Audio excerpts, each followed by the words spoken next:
Well, actually, I am the sort of servant in chief of our son and of my wife. Both of them require help, and we are fortunate enough that we have helpers who look after them.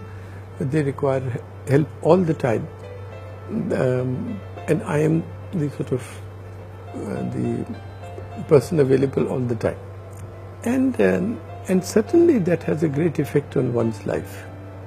That to transmute, to convert suffering into service is one of the methods of therapy which I have seen demonstrate, I have experienced.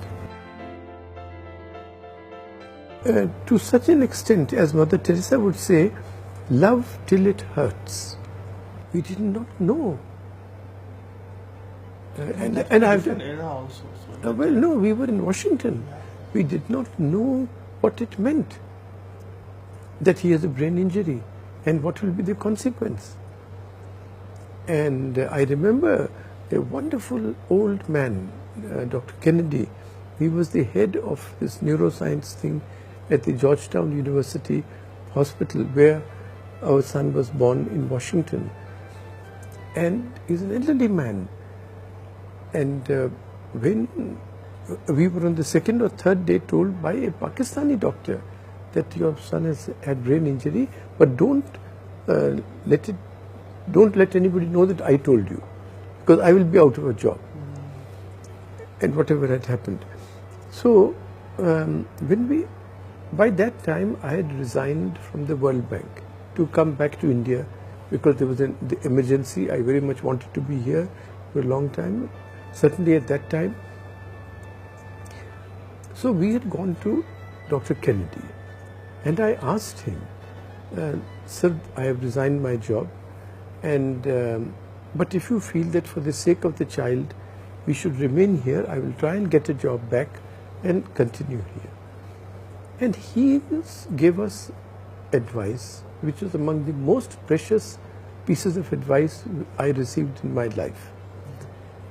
He said, you know, young man, I have not been to your country, but I hear that your families are very close, and it is that net of love and security which this child will require as he grows up. And that turned out to be the case. This was our parents' house. We lived with them.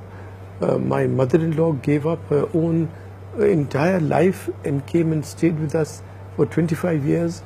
And it was only because of them that we survived. And our child grew up.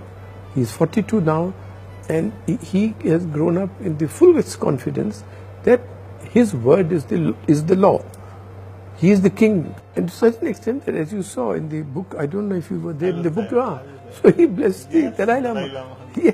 So we have, those photographs have become sort of for us treasures of the family.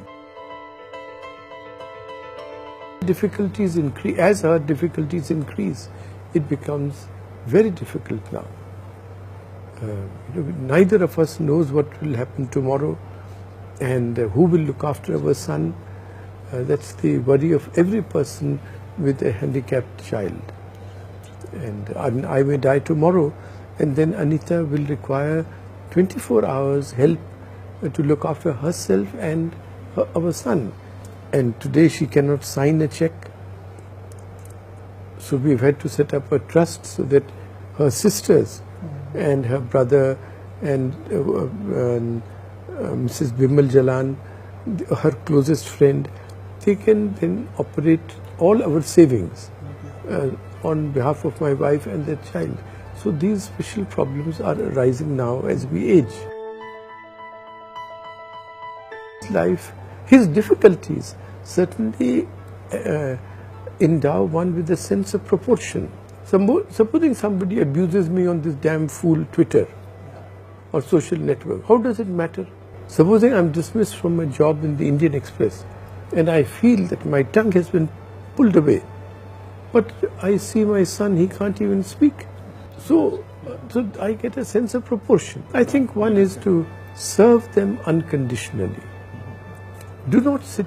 Service must be non-judgmental, because the mind gives us so many reasons for not serving. Yes. So you should recognize them, that they are excuses which the mind is manufacturing. And therefore it will be best for us to not judge, but just serve.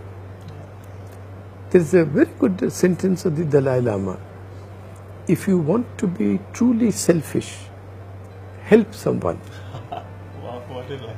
Beautiful line. So I have added a footnote to that. Yeah.